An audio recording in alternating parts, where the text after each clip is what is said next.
Bé, estàvem explicant que l'explotació és anterior al capitalisme, però el feudalisme el senyor s'apropia del valor d'ús i hi ha unes hores de treball amb el boiar que són fixades, un treball que és pel pagès i un treball que és pel boiar durant tot l'any i que el boiar intenta augmentar les hores i els dies de treball per ell.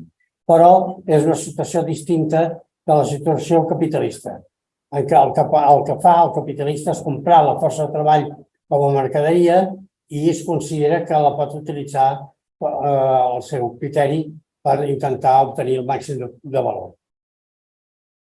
A les societats anteriors es donaven distintes formes de cooperació, cosa que el pensament econòmic convencional intenta amagar al màxim, i he citat el catedràtic aquest Ernst Fehr de la Universitat de Zúrich, que ha estudiat com la cooperació ha estat un tret essencial de l'avenç de la humanitat. És a dir, que els antropòlegs han arribat a aquesta conclusió.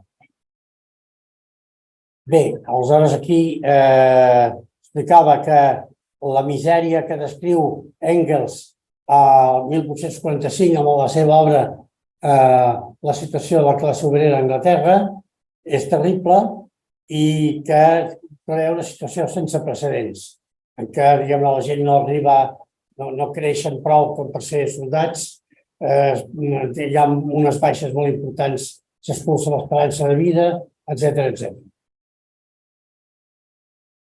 Això dona lloc a una cosa que també avui en dia tenim, que són els cremats, el suïcidi, la dimissió.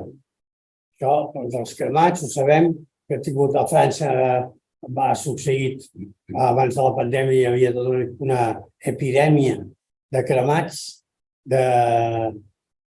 sobretot enginyers i treballadors del sector serveis que arribaven al límit de la seva capacitat de treball i quedaven cremats, o se suïcidaven o dimitien de la seva feina, com ha passat molt als Estats Units el darrer període també.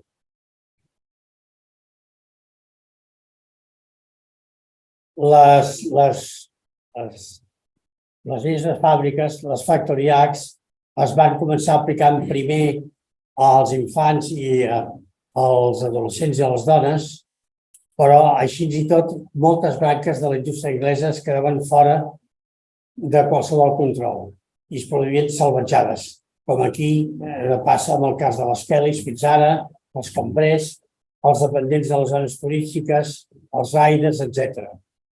Descriu el treball infantil de les fàbriques de llumins, els terrissaires, la precarietat física, les malalties, etc. Després, en aquest capítol tercer, també es dedica a explicar una altra de les coses que afecta la classe obrera i les seves condicions de vida, que és l'adulteració dels béns de consum, que en concret del pa. Explica aquí tota l'adulteració dels béns de consum i quina és la reacció de la societat davant d'aquesta adulteració.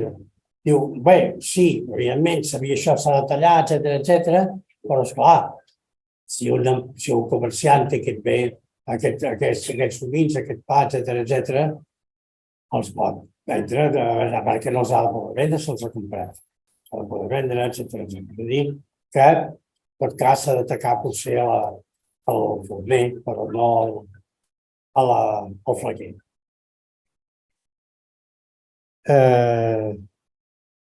La discussió del límit físic en aquests sectors es torna a parlar si ha de ser 18 hores al dia i es parla els primers brots de moviment obrer que es produeixen entre el sector no sé si dels predits flequers o dels predits forners.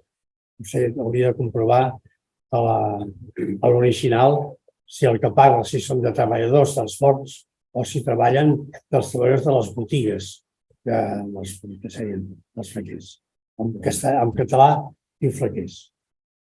Bé, Evidentment, l'empresari intenta allargar el màxim d'hores, intenta anar als sectors que no estan regulats, intenta fer-ho tot i aleshores després s'inventa una altra cosa, que són fer girar la màquina 24 hores al dia. Amb això és la creació dels torns. Torn diürn i torn nocturn. I aleshores explica el sistema de torns. Evidentment, amb el sistema de torns l'activitat gira 24 hores. En principi, evidentment, els torns eren de 12 hores i 12 hores. Això afectava a infants i a dones. Aleshores es queixa que els nanos, quan surten del torn de la nit, no se saben estar a casa i corren pels carrers, etc. i tal, i per tant, la mà d'obra no funciona bé. Aleshores, aquí també hi ha restriccions al treball nocturn dels nens que es van imposant i aleshores es va imposant el criteri de no tenir que l'empresari no pugui canviar de torns al treballador, sinó que es vagi mantenint uns treballadors que són nocturns i els altres diürns. Aquest és un tema molt important també avui en dia, on en tota una sèrie de sectors el treballador ha d'estar a disposició de l'empresa perquè vagi a treballar de dia o vagi a treballar de nit, segons com li va, com s'organitza l'empresa. Per tant, està pendent 24 hores al dia del treball. Bé, aleshores això també crea molts problemes en el cas de la conciliació del treball femení.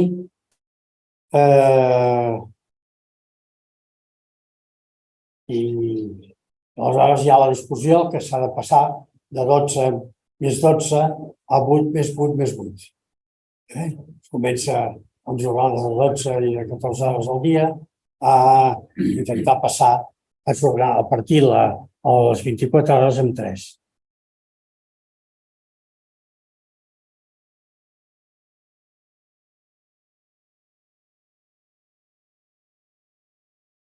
En realitat, el capítol aquest és un capítol que l'heu llegit i, per tant, ja sabeu la quantitat d'informació que hi ha.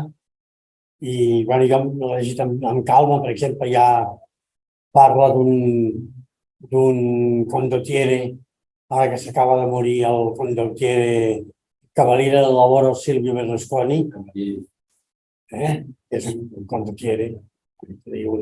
Es parla del condottiere Strugel, que és un jueu anglès que no sé què, que és alemany, aleshores va canviant de nom, va passant de negocis, quan veu que està perseguit a Anglaterra se'n va, etc. I al final acaba de mala manera, em sembla, alemanya. Però, diguem una mica, aquí hi ha tota aquesta de capitans d'indústria que fan, aquest no li acaba d'anar bé, aquest un altre que cita que és el Peto també li acaba anant malament, però nosaltres sabem altres capitans d'indústria i altres empreses que els iran bé. Per exemple, quan parla de Terrissaires, parla d'una empresa que es diu Wedgwood, que continua sent una empresa de ceràmica anglesa que les famílies bones en tenen, nosaltres potser no. Però a les cases bones tenen ceràmica de Wedgwood.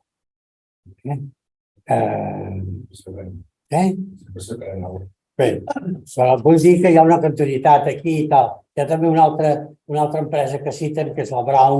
No sé si aquesta és la Brown Boveri o no, perquè Brown és un nom molt més comú que Wedgwood.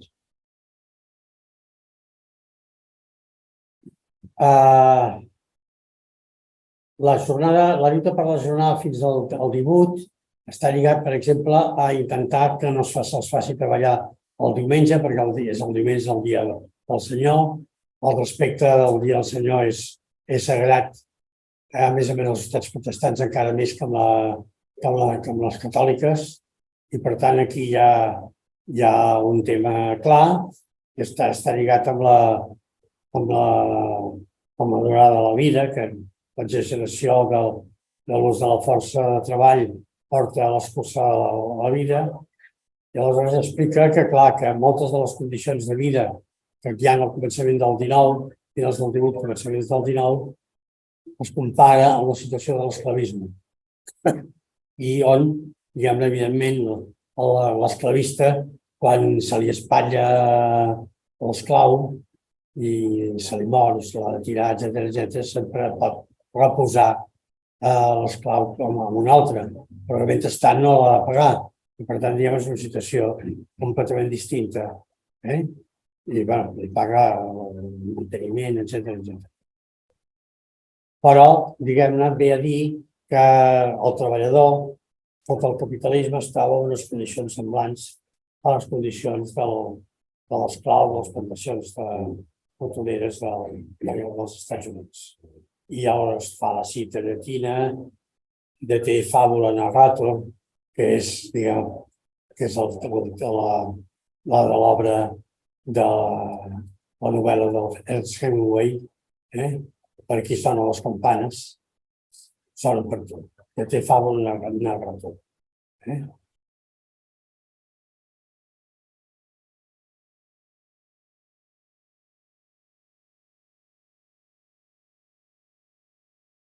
Bé, aleshores,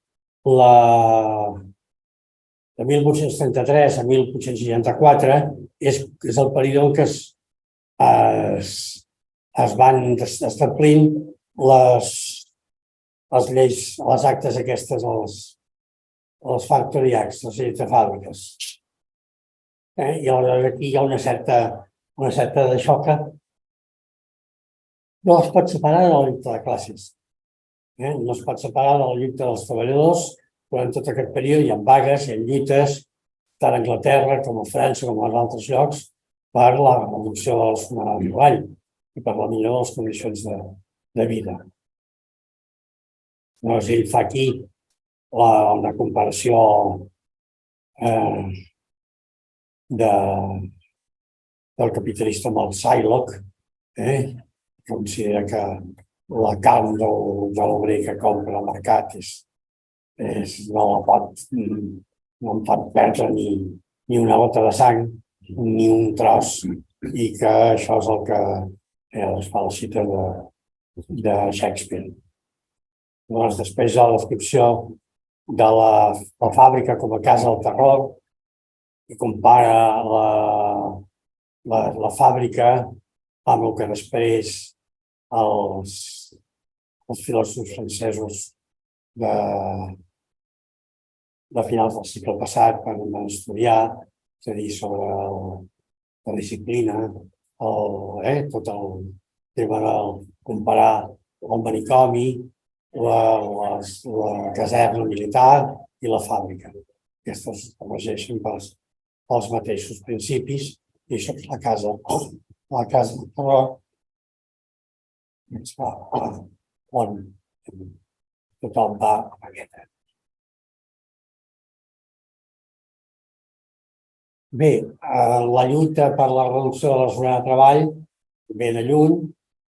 Doncs Engels fa amistat amb un empresari escocès, que és el Robert Owen, que ja a començament del segle XIX instal·la les 10 hores de treball a la seva fàbrica de l'Alemany. Aquesta fàbrica resulta que és perfectament rendible, perquè resulta que a la mesura que la gent no va tan estressada pot treballar en millors condicions. Aleshores, aquí jo poso l'exemple dels Estats Units. Hi ha un exemple que és el de l'estat de Florida, que és un estat en què es defineix perquè el treball és lliure. Treball lliure vol dir que el treball és esclau, que no té cap norma.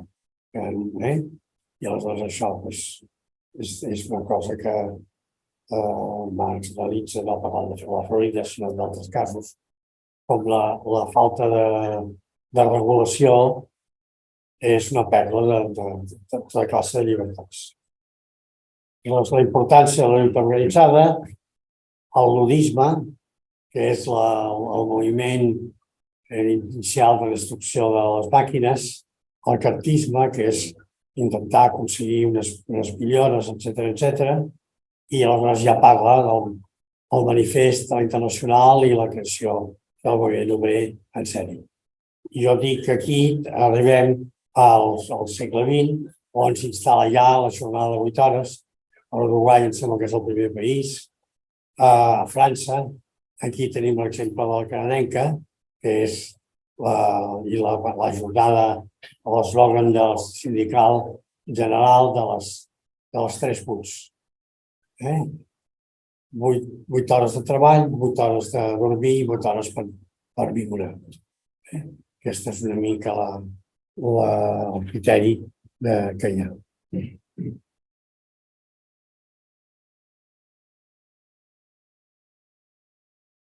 Bé, aleshores aquí faig uns cursos.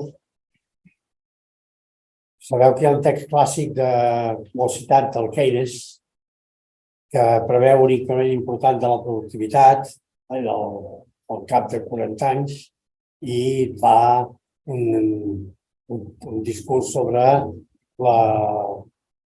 quina economia viuran els nostres nets. I besnets, podríem dir, perquè ja nosaltres ja som molts més.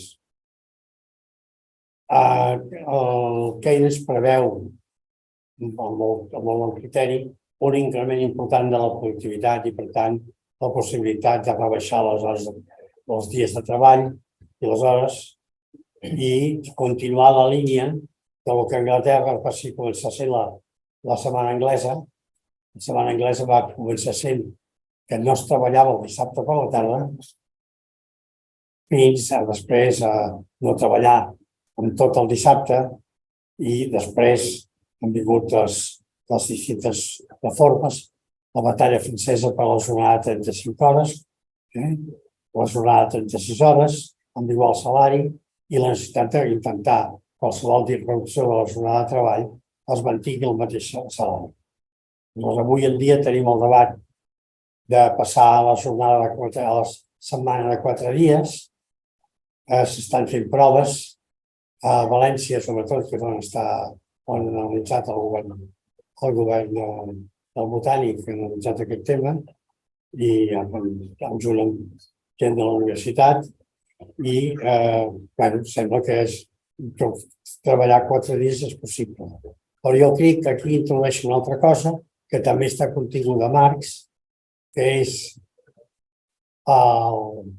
les conseqüències del treball a mans, que ja en aquella època resultava que reforçava l'explotació. El treball a mans consisteix en que l'obrer passava, recollia la matèria prima, la primera matèria, s'anava a casa i allà tenia un teler, o tenia una màquina, o tenia una altra eina i allí feia allò i ho portava després a la fàbrica. Aquest treball a mans, evidentment, donava lloc a tota classe d'ignomínies, d'accessos al treball, etcètera, perquè, a més, moltes vegades aquest treball a mans era el treball a mans que feien les dones a casa i, per tant, hi havia també un doble sentit d'explotació, etcètera. Avui en dia això ho tenim amb el treball online a casa, que també té molts problemes de ser regulat, i el sector serveis és evident que afecta molt els treballadors del sector serveis.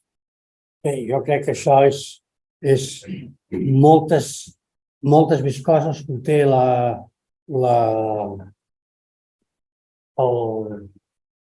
text del capítol 8, que suposo que vosaltres us haureu fixat en algun element els que no he dit jo i que podeu comentar i que valdria la pena tenir present.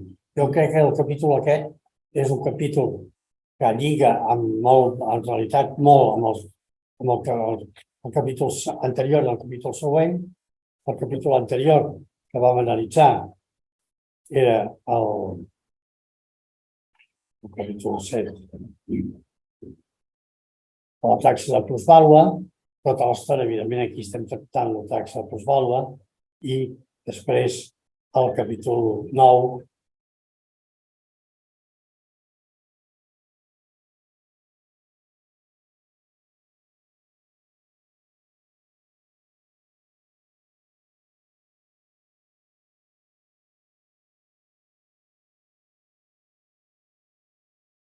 taxa i massa de plusvàlua també està absolutament directament relacionat amb aquest. Marx fa una cosa aquí, en aquest capítol, de rebaixar la consideració dels drets humans i la justícia per parlar de lluita de classes. És a dir, la consideració abstracta dels drets humans no omple la bossa del menjar dels treballadors. I per tant, diguem-ne, sí, hi ha tota una línia política, etcètera, que va per la idea moral dels drets humans, etcètera, que sí que és important, però mentre no es concreta aquesta una reducció de la jornada de treball, no s'avança d'argument. I després, el tema de la justícia, també aquí ja crec que fa una crítica tradicional marxista de la justícia, que vol dir la justícia. És a dir, el dret sempre és el resultat de la lluita de classes. Això ho explica, que tot això és el resultat. La jornada laboral i la jornada laboral és el resultat de la lluita de classes, que aquesta està subordinada a tota una sèrie d'elements. I una de les coses que expliquen amb les lleis de fàbriques, etcètera, és com una part de la pròpia burgesia considera que s'han de posar una sèrie de normes perquè si no, això no podria ser conscient. Primer de tot, per frenar les reivindicacions obreres, és evident, però per l'altra banda, per millorar el funcionament del sistema. Jo crec que és el que explica aquí en aquest capítol. Per part meva, sí. Jo diria una cosa que és curiosa. El que és curiosa per mi des que vam començar a treballar el Capital. I és que els primers capítols són d'una extracció enorme i quan arribem aquí arribem a una cosa concreta, a la història, al detall i a la descripció de aquesta barreja. A mi jo sorprèn. Els primers capítols em van despistar una mica en aquest sentit de la restricció. Jo crec que el que passa de lligar aquest capítol a la situació de la jornada laboral en aquests moments està molt bé. És a dir, el Joan Sanchis és el que portava el tema, perquè evidentment el govern de Galícia ja ha canviat. Els 4 dies. Això, fa 4 dies. Però el Joan Sanchis va venir la Catalana d'Economia i ens va explicar el projecte que tenien entre mans. Era un projecte, ho explico molt breument, és a dir, un projecte interessant, perquè si recordem quan es va tractar a França l'any 1999 i 2000 el tema de la jornada laboral per reduir-la, va ser imposada, va ser una llei, va ser una discussió amb tots els sectors, no tots els sectors van entrar en això, jo recordo que, precisament, perquè no estava relacionat amb la meva feina en el tema sanitari, els hospitals, els metges no van entrar-hi, i al final van entrar, però va haver una lluita brutal, perquè molts treballadors no volien, els empresaris tampoc, però després l'equilibri va ser que els empresaris van sortir guanyant perquè entre la intensificació del treball i els que van treure i les despeses que van treure de seguretat socialitat, els que realment van guanyar més van ser els però dit això, el que volia fer el valencià era introduir tot aquest tema de la reducció de la jornada sense imposició. És a dir, anar agafant, fer unes ajudes a les empreses perquè poguessin començar a aplicar la setmana de 4 dies i intentar que hi hagués una massa crítica important d'empreses dintre d'aquesta situació. No totes les empreses entrarien més les empreses d'administració que les empreses de i a partir d'aquí, en un punt posterior, desenvolupar la llei. Però desenvolupar la llei de la setmana de 4 dies, una vegada, hi hagués una massa crítica. Aquesta és la idea que tenim. Evidentment, tot això, jo suposo que no ho continuaran portant a terme, però en tot cas ja ens entenarem, però perquè entri ara el PP i el Vox, amb el PP que estiguin per a la tema. Dir això. Sí.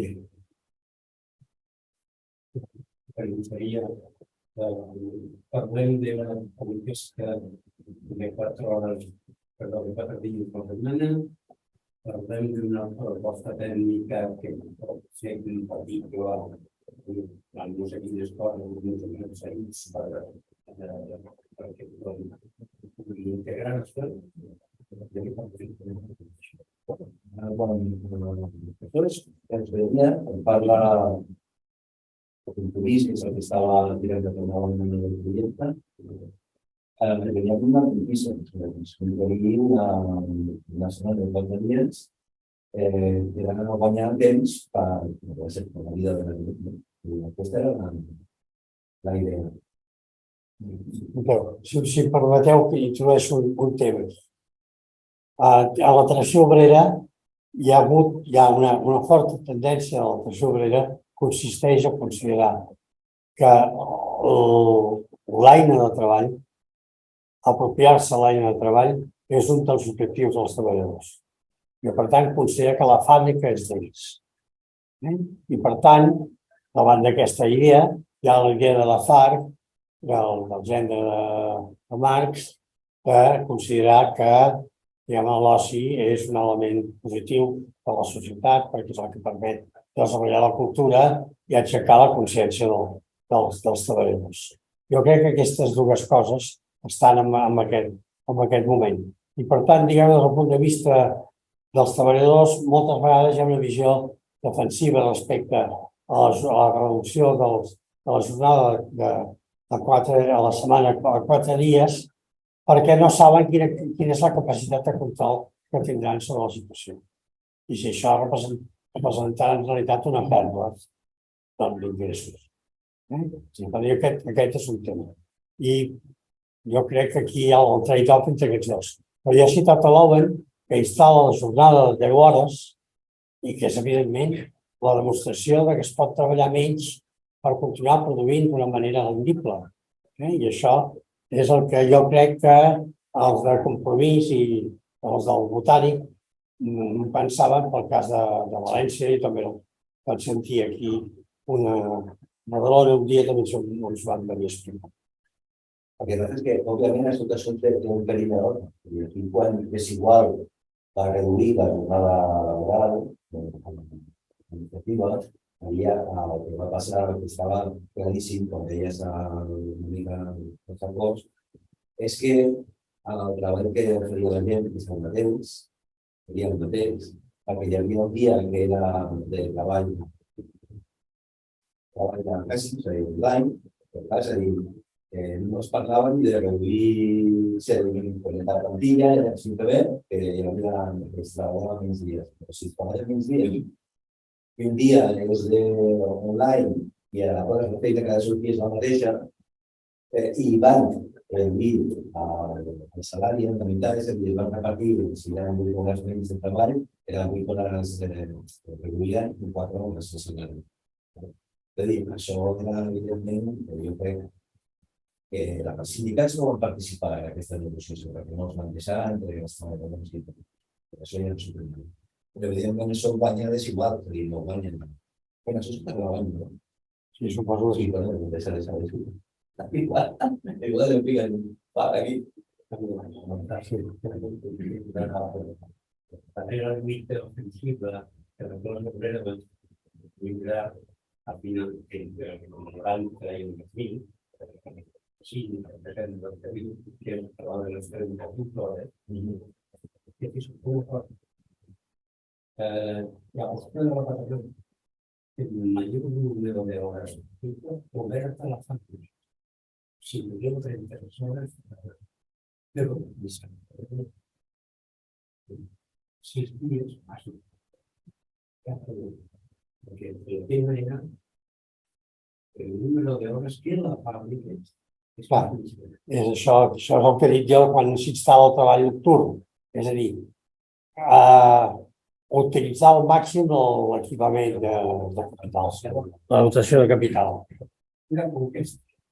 Si ara hi ha una forma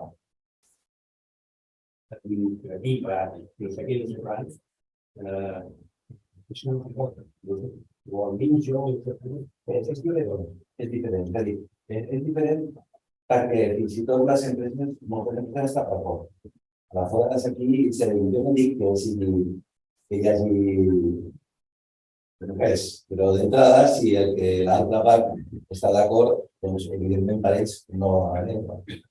I també passa una cosa, en treball administratiu. En treball administratiu hi ha gent que envia treballadors a casa i es tanquen plantes, es tanca tota la... No és treball de fàbrica, ells treball administratiu, es tanquen plantes perquè aleshores hi ha menys despesa. Treball de Sant Lluc, de l'aigua. I l'aigua condicionat i tot això. I aleshores això ho pagues tu, perquè quan he estat treballant a casa, el que jo m'he donat és que tant l'aigua com pujava perquè evidentment va tenir una La idea que treball es va ser en pandèmia. Sí. Jo aquí, en aquest d'aquestes, sobre aquest tema jo crec que era de l'època de març o de l'època també hi ha hagut canvis organitzatius molt importants. I una és que el temps de treball s'ha deixat de valorar només com a jornada laboral.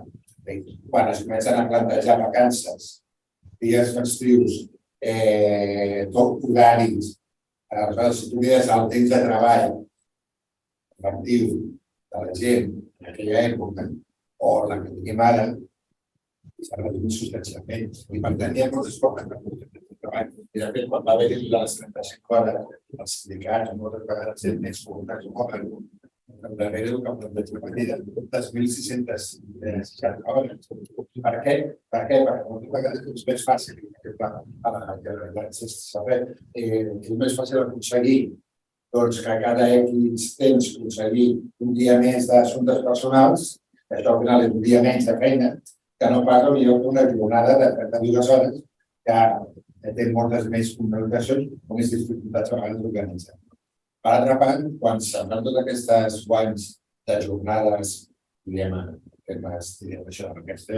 normalment mai es discuteix qui ho paga. És a dir, això va sense merma de salari. A vegades és la contraposició de l'increment de salaris, que en tot moment és que la versió en comptes d'augmentar el 10% o el 5%, el que fem és augmentem el 4 o el 3 i a canvi guanyem 2 dies, però no va tant a merma com jo a vegades no ens incremento. I per altra part, tots aquests projectes pilots tenen un element que ells, que molts d'ells estan subvencionats. I que estan subvencionats, de pilot tenen foc. En el sentit de dir, que una empresa pot fer números de dir el que jo, que també és veritat que per les tradicions de França també hi havia una projecte del govern francès de que més o menys els costos es repartien entre sí. També és veritat que té una altra cosa que des del punt de vista de la majoria s'ha de tenir en compte ara. I és que al context dels anys 90 els salaris mitjos probablement eren més alts en termes reals que funcionaris. I ara han caigut molt.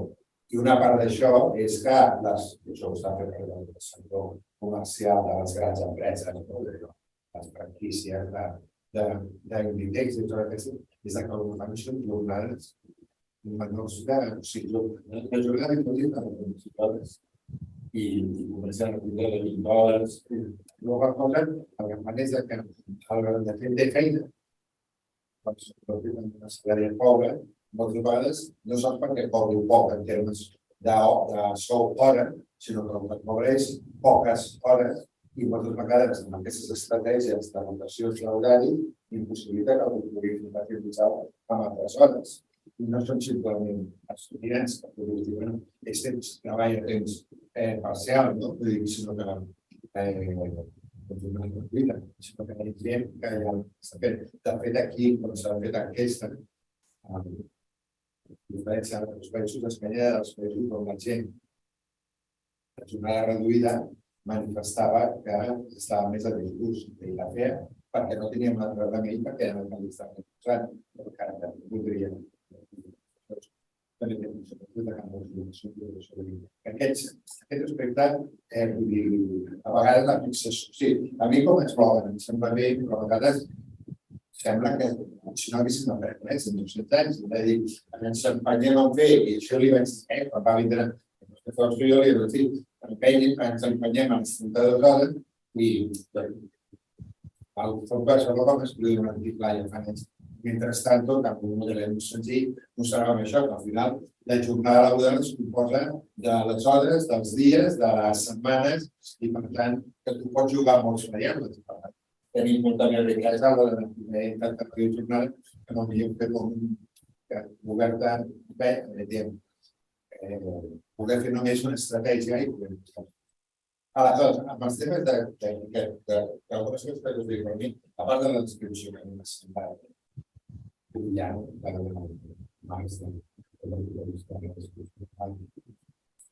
i tu has dit, aquí, deia, en els primers capítols es teoria, i aquí el que faré és molta descripció. I de fet, al darrere, notes que almenys en aquest capítol li falta una teoria. Per exemple, quan mencionen el pas del reglament, orgànic, Sí, els treballadors de la gleba, sí. de la cleva a les fàbriques, ell indica les lleis de la cleva són lleis que diríem van a forçar que el treballador treballi en condicions en benefici de l'empresa. En canvi, la fàbrica AX el que fa és al revés, comença a posar-li alguns topalls, alguns drets, alguns elements, que aleshores aquí hi ha un canvi. Ell ho menciona, però d'aquí no... Coercitiu, coercitiu. Sí, però anem a un... Sí. Aleshores, ell ho menciona, però dona una sensació una mica encara. Està mencionant que d'alguna forma ell no ho expressa clarament, però una mica l'argument és el capitalisme se'l deixa el seu lliure albedrí, el que fa és de caçar ell mateix s'esmetja, és a dir, es destrueix a si mateix, cada vegada té treballadors en pitjors condicions, treballadors en pitjors condicions i per tant la propietat baixa, les funcions socials, en aquest cas les terapes per a la guerra, l'estat se troba amb personal menys qualificat, amb menys capacitat i per tant es mesura per progressar més baixant molt important, un 25%. Són importants, Alçades. són significatives per a les persones femèniques. Les persones tenen capacitat de poder resistir no persona. És a dir, ell situa en aquest sentit d'alguna forma que el propi capitalisme, sense que faci una teoria que està escrivint, en comptes de que automàticament se regula, el que fa és al revés, ell s'autodestrueix. I després posa un element que també és curiós i és que els propis interessats en que hi hagi certa regulació a vegades són les pròpies empreses, perquè el que volen és evitar la regulació les competències deslleials de l'altre. Parla en el cas de nosaltres estem disposats, però estan regulaments que no compleixen. I en aquest sentit sí que perquè nosaltres perjudiquen a la gent, és que me perjudiquen una mica, tinc menys benefici perquè la gent s'ha de comprar l'altre que s'ofereix una pitjor qualitat i la gent no és capaç. Vull dir que aquest paper del sector públic que no és, que a més no és una percepció marxista, sinó més aviat keynesiana, del sector públic que és útil per al propi pervivència del sistema, i que aquesta no és una visió marxista, però ell dona algun indicador d'aquest element. I aquí no desenvolupa. El desenvolupament posterior probablement no va per aquest camí, però aquí hi ha algunes computacions que ja comencen a assenyalar-te coses que es discutiran després, el Freud que ja ens parlava almenys de la lectura, diríem, faria una mica en aquest sentit, és un capítol que saber els estudiants avui en dia sobre les lectures, perquè veiem una mica quines són les condicions de treball i que ara una mica connectades de cara. Saben els dissatges, sobretot actualment, Això, Harvey, sí, fa més comparacions de les que he fet jo. Sí, segur la guia del Harvey d'aquest capítol. Sí, ha de separar el 50% per tornar a d'alguna manera, i el que diu és que tot això fa igual que finalment. Sí, molt poc. Has sortit això de la llei de 35 hores. Per què se va sortir la llei de 35 hores? Hi havia fem l'èmfasi en la flexibilitat de la disponibilitat. La llei, de fet, preveia una reducció a canvi de flexibilitat. En molts casos d'anualitzar la disponibilitat. Però poc que feien que es podia fer la feina amb menys persones, amb menys personal, perquè el personal estava disponible als dies que se'l necessita. Això és una qüestió que en temps de Marx no apareixia en primer terme, però que per l'auge dels serveis, tenen demandes per tenir estacionalitat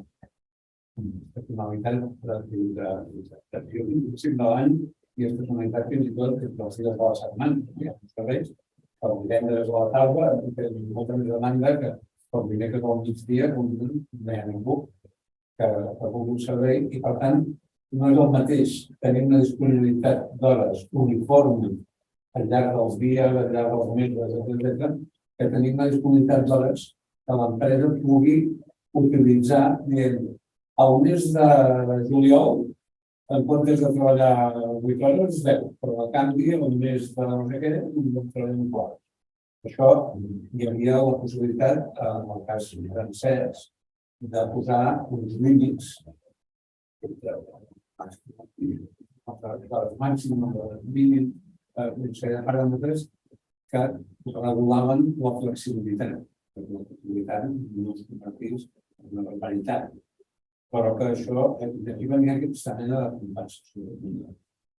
La possibilitat de regular la jornada sense que això realment és un moment de cost que podria ajudar una revolució a través d'aquesta flexibilitat. També en aquest moment estaven de moda, que es a la indústria, les bosses d'hores.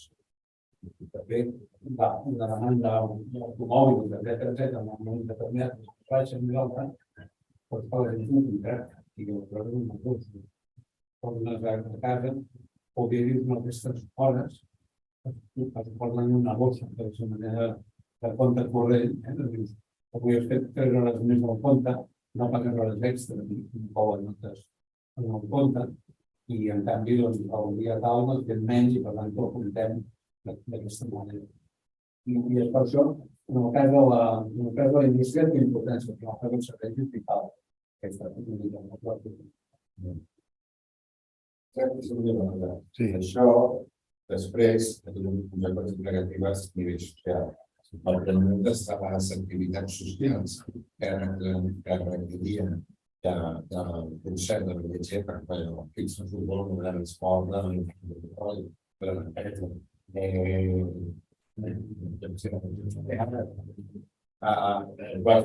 estudis posteriors a Alemanya i França, on aquesta flexibilitat es va veure que s'havia trencat en moltes zones, diguem, més vinculades a l'entorn laboral, que s'havia perdut la coincidència horària. Per davant amb la pilota de l'examen de la lluita, estava tothom clara o els torns que si jo treballo per matí, doncs de la tarda publicar-me fer no sé què. I aleshores, no sols a nivell individual, però sí que a nivell social, havia trencat moltes xarxes socials que no és la francesa. El tema era que uns cops implantaven la mobilització de jornada i es trobaven interferència de la vida familiar, de la vida social, no pot fer tothom, però sí. Això ho expliquem al parlar del pas de la jornada nocturna i diurna, com molt sovint el que es produïa que la gent no els feien treballar quan els interessava. El que passa és que aquesta solució està, en aquests moments, està en molts sectors aquí a Espanya. És a dir, el tema de venda de Xigual o aquestes tipus d'empreses d'àmbita tenen aquest tipus de contractes en aquest sentit.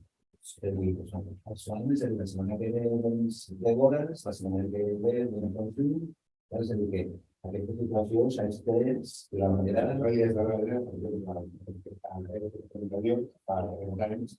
quantes escolars tenies i ara els tens totes, ja els que se jubilen. La gent les activitats socials que converteixen a certa, reconverteixen, millor sorteixen més centres cívics en el qual vas a fer un curs petit perquè puc anar i ideo, en canvi, activitats prolongades al llarg del temps que significaven una socialització de la gent, doncs és possible que aquestes activitats les estiguin eliminant perquè també quan se fan experiments de les esquerres, podríem dir una cosa en compte de veure quines són les elements que tenen la primera de les 888 eren 8 hores per dormir, 8 hores per treballar i 8 hores per poder fer activitat. Aleshores, aquestes 8 hores estaven molt delimitades i coincidien molt. En el moment que ho trenquem i introduïm flexibilitats, doncs té avantatges als individuals, però a nivell social no tenen una velocitat que una cosa van donar que s'havia disminuït la participació dels treballadors i les assemblees de la cooperativa. Però això estava relacionat precisament amb els tres torns. Quan introduïen torns, la gent, és a dir, podies anar, però ara, quan jo no havies anat a les anteriors, la gent al final hi havia un grup de gent que deixava la participació de les anteriors. El cos portatiu era un bon. Bé,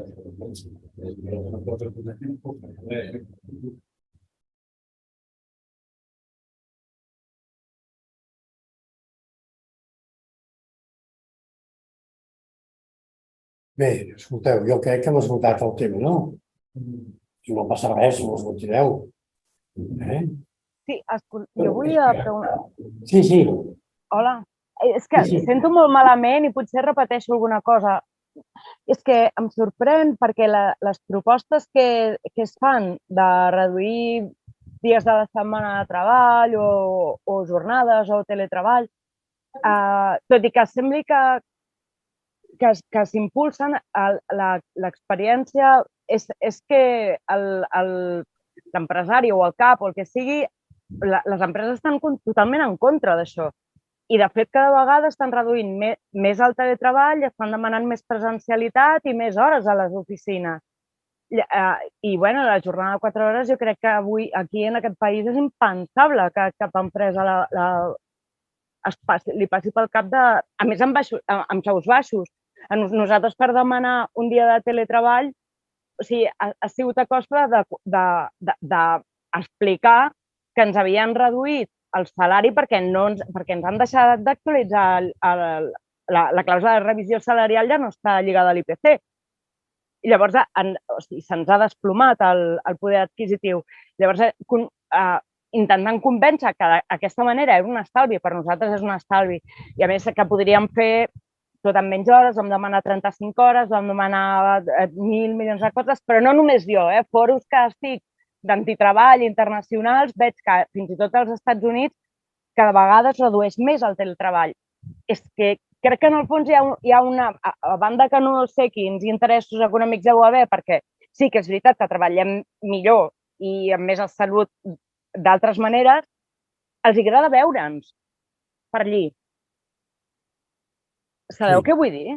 Sí. No, hi ha una cosa que sí que he dit que la fàbrica era l'infern, la caserna, però també era el lloc on els obrers trobaven i podien organitzar-se. L'obrer que treballa individualment té moltes més dificultats per prendre consciència de la seva situació i per organitzar-se junt amb els altres. dels empresaris. Però és que a l'oficina tampoc, és que...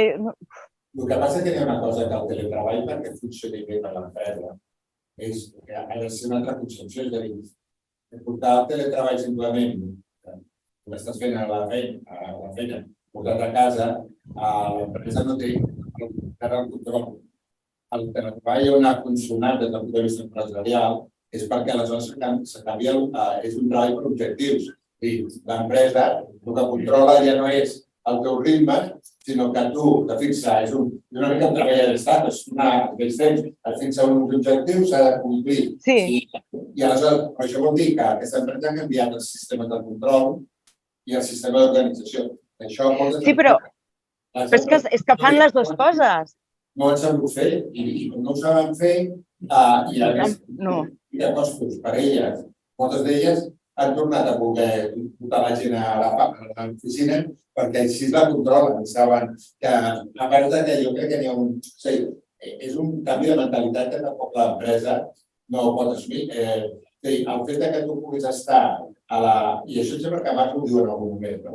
Que a l'empresa el que vol és que no es perdi ni un minut del temps de treball. Això m'existeix molt ara. Això és una visió del segle XIX, del XVIII. Hola? Encens. Sí, sents. Tens, ara... Ara sí, és que es va tallant, és que... Hi ha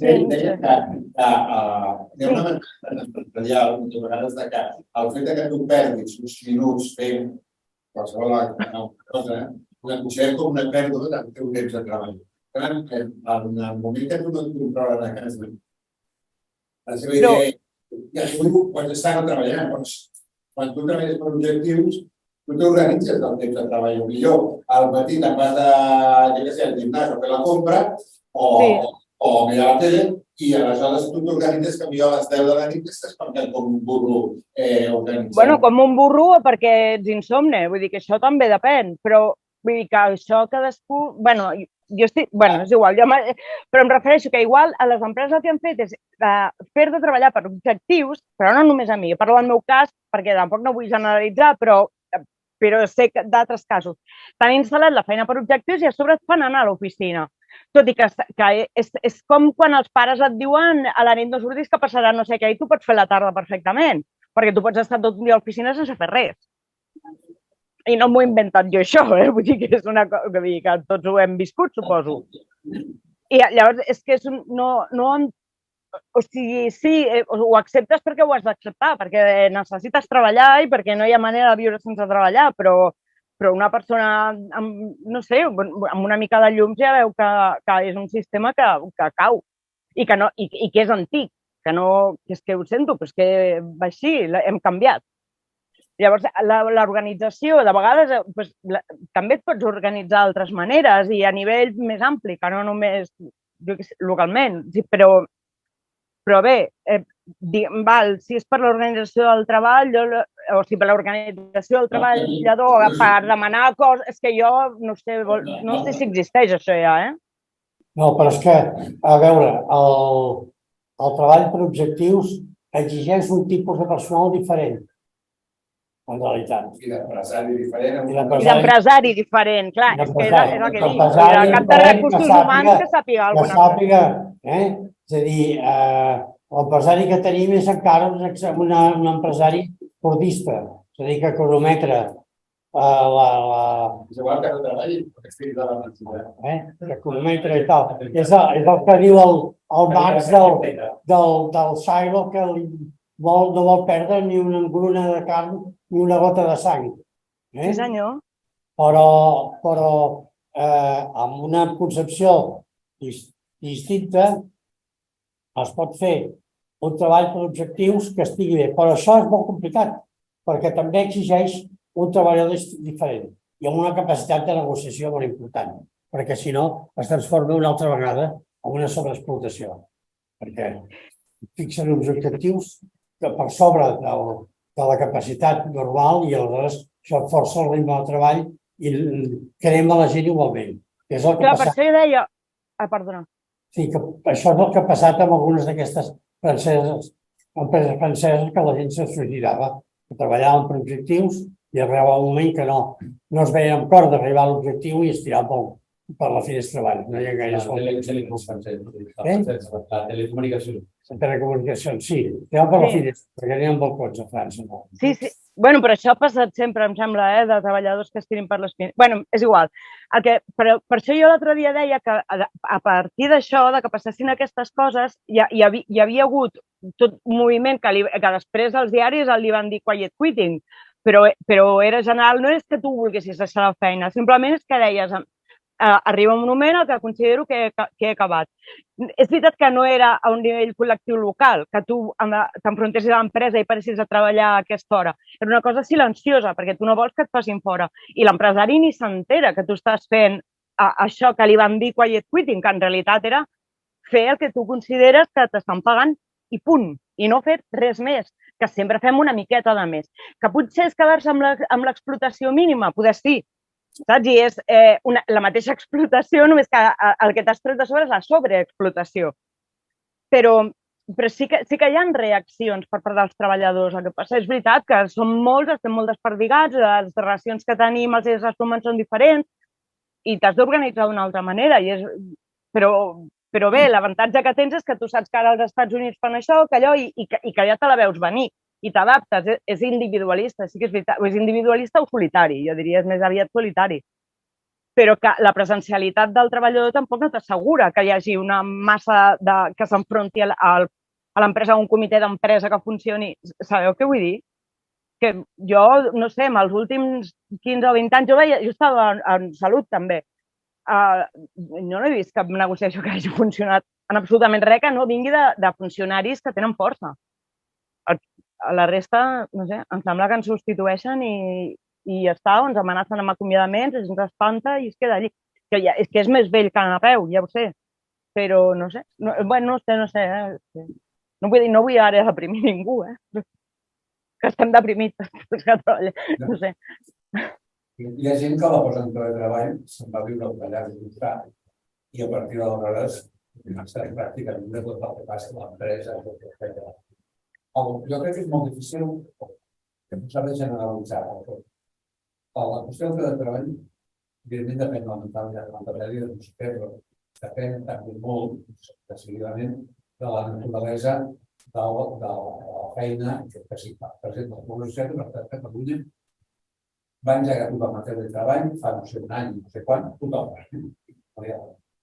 I això és perquè fan un tipus de feina, això en principi ho permet, i perquè d'aquesta manera s'han estalviat uns locals que tenien el 22 de roba i el 21 hidràulic, de costos que pot compensar una pèrdua de rendiment.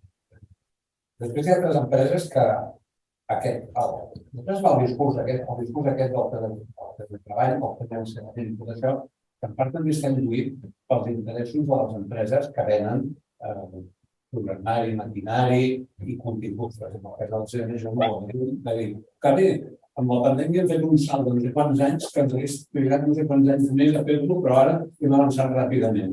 Col·loquem editors, col·loquem pantalles, col·loquem aprenentatge de matemàtiques, que hi ha unes matemàtiques, una mena de màgia, però que sempre té.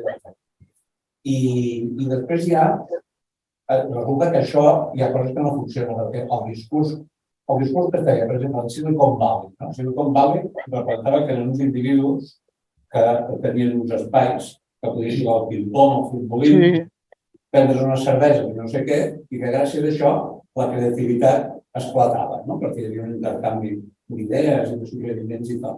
Clar, si fas teletreball, això no funciona. Això és veritat, perquè jo he treballat a la universitat, si fa recerca, és molt difícil que faci recerca tu tancat en un despatx, que siguis una mena de geni, o que tinguis molts anys al darrere i produïs coses aquestes.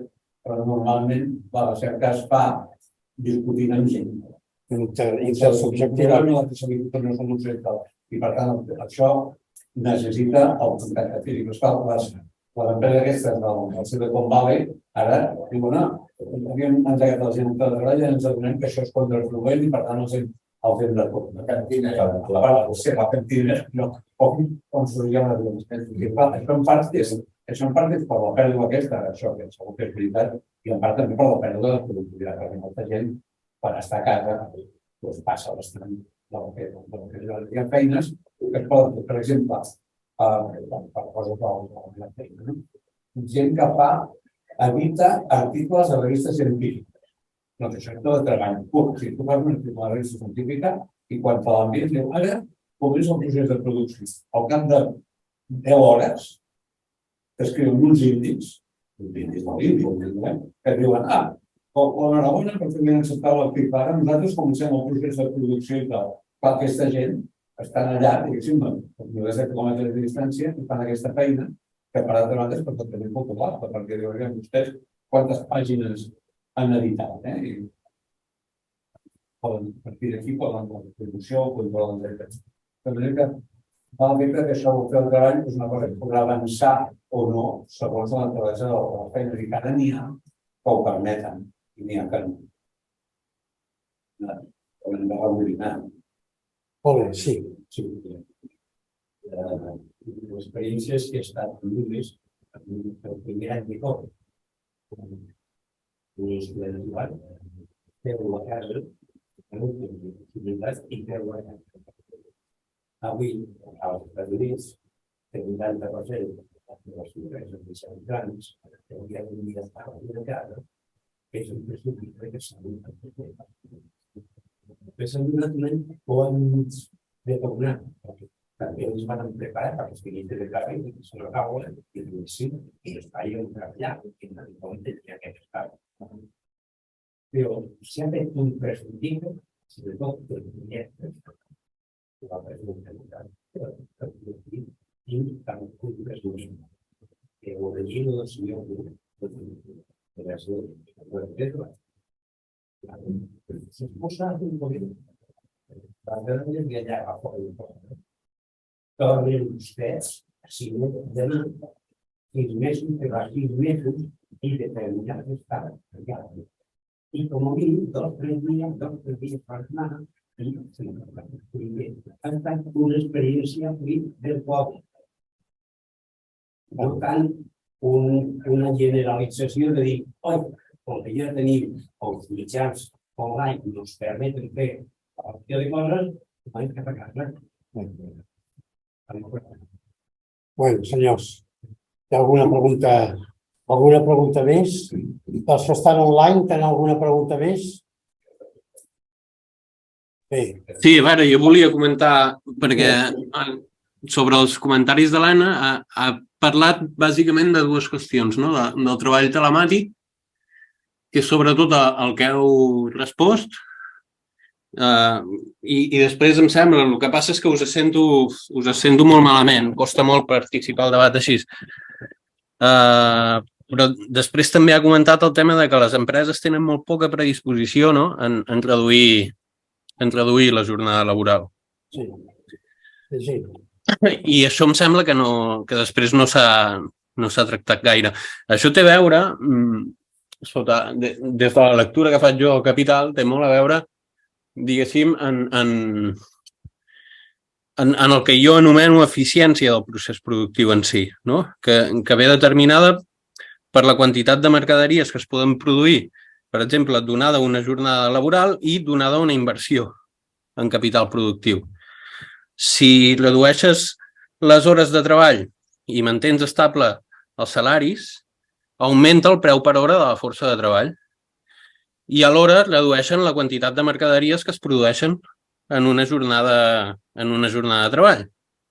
Per tant, les condicions de competència d'aquesta empresa passen a ser molt pitjors. Si les altres empreses del sector no fan també aquest mateix moviment, aquesta empresa passa a tenir unes condicions de competències favorables i aquestes condicions de competències favorables la poden portar fins i tot a tenir pèrdues. Per tant, pot ser que alguna empresa puntual pugui sostenir això en el temps, però com a norma general, si la reducció de la jornada laboral no s'imposa per llei a tot el mercat, o com a mínim a tot un mateix sector, com a norma general el que acabarà passant amb el temps és que les empreses que apliquin aquesta reducció, si mantenen els salaris estables, acabaran sent desplaçades fora del mercat. I no trauran inversions, el seu guany serà inferior, acabaran sent desplaçades. Clar, si tu tens un guany inferior, tens més dificultats per ampliar l'escala de la producció. Si tens més dificultats per ampliar l'escala de la producció, tens més dificultats per transportar aquesta mateixa filosofia, no, a més processos productius. Aleshores, em sembla que en José ha comentat una proposta que fan els comuns de València on això s'intenta compensar amb subvencions, però clar, si és molt gran el nombre d'empreses que estan rebent aquestes subvencions, que estan reduint la jornada laboral, necessites aleshores una gran quantitat de subvencions. Això és sostenible a llarg termini, no? Això és el que ens hem de preguntar. I després, per altra banda, les empreses que no redueixin la jornada laboral t'utilitzaran les empreses subvencionades com un exemple per dir, veus, és que aquesta reducció no és sostenible i per això cal que les subvencioneu. I ho utilitzaran ells com un argument per oposar-se a la reducció de la jornada. Aleshores... El tema és un altre, Daniel. El tema és que el capitalisme porta al seu si la necessitat de la millora de la seva eficiència. I això és un estímul perquè les empreses millorin la seva eficiència i millorin els seus resultats. Això força a la modernització de les empreses. Clar, això és el que estic dient. Per això només pot ser, evidentment, aplicant coercitivament la nova jornada laboral, que és el que feia les lleis, les Factory Acts. És el que estic dient, Antoni. O sigui, les empreses estan sotmeses a la competència. Per tant, aquest anàlisi cal fer-lo sota les lleis de la competència. I aquí... Però tu fas això i obligues a les empreses a modernitzar-se.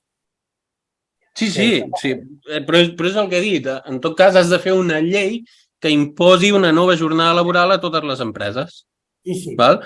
Perquè si ho fas només amb un subconjunt d'empreses, aquest subconjunt d'empreses, com a norma general, pot ser que alguna no, per algun motiu excepcional que s'hagi d'analitzar, però com a norma general tindran pitjors condicions de competència, entre altres motius perquè la massa de producte serà inferior i el preu per hora de la força de treball serà major, tendiran a desaparèixer. Tindran una taxa de guany inferior, tenen fins i tot pèrdues, etc. No atrauran inversions, etc. Aleshores, és per això que els capitalistes s'hi oposen tant.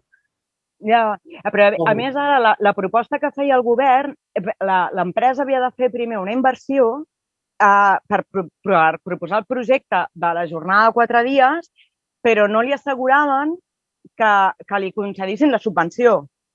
O sigui que era pitjor encara. Em sembla, si no em vaig equivocar, vaig sentir, algú li sona? És que jo no penso que s'hagi d'implementar a través de subvencions, sinó... D'entrada, el que penso és que s'ha de destruir el capitalisme i cal construir un model econòmic nou on puguem prendre aquestes decisions sense dependre de la burgesia, no? Però en un context, en un escenari reformista, jo no penso que això s'hagi de dur a terme a través de subvencions, perquè és que, a part la quantitat de diners que caldrien seria brutal, sinó que penso que, en tot cas, cal regular una nova jornada laboral global per tot el mercat. Aleshores, tothom passarà a tenir aquestes noves condicions de competència, tothom per igual. Bé. Vull donar només una informació en molt pocs segons. Demà hi ha un acte sobre el Manolo Vázquez Montalbán, d'un noi que jo el conec, un llibre sobre ell, Comissions Obreres. Ho dic perquè si algú que vosaltres pot estar interessat, hi haurà diferents accions sobre el Manolo. A les 6. Jo no ho recordo. A les 6. Potser a les 6, sí. Ho dic perquè fa 15 anys que va morir el Manolo i avui és aniversari a la seva mort. Té una xemesa, això no ho sabia. Ho he sentit a vegades. Perfecte. Senyors, una última informació. Aquí ens ha portat el Mariano i també l'Albert complicat amb tot això, la reedició dels materials del precedent, del senyor català d'impressió. Va ser el document d'estudis i debats comunistes que es va fer en un sentit molt més polític, molt més directament polític, al 82-83. Jo crec que és un document de treball, també el Josep Maria Rovira hi era, hi ha intervencions d'ell i del Quim Sempere, de l'Andreu Claret i de molta altra gent, del Faustino Migueles, que es va morir fa molt poc i que valdria la pena que d'alguna manera recordéssim la seva funció de cara al tema d'economia i dret al treball. I bé, no crec que és un document interessant. Amb això acabem aquest curs. L'enviareu per correu, aquest document? Això es pot comprar contra reembols per valor de 19 euros. Ah, val, doncs si ens passeu l'enllaç a la botiga per... Pagant els porcs, són 15 euros més els porcs. Et passem l'enllaç. Perfecte, gràcies. Molt bé, escolteu. Tindrem sessió al setembre continuant. En teoria tindrem 4 sessions i acabarem el primer tòmul del Capital per Nadal. Després hi haurà les sessions normals de la societat aquí, de l'Associació Catalana d'Investigacions Marxistes, que estem acabant de fer el programa.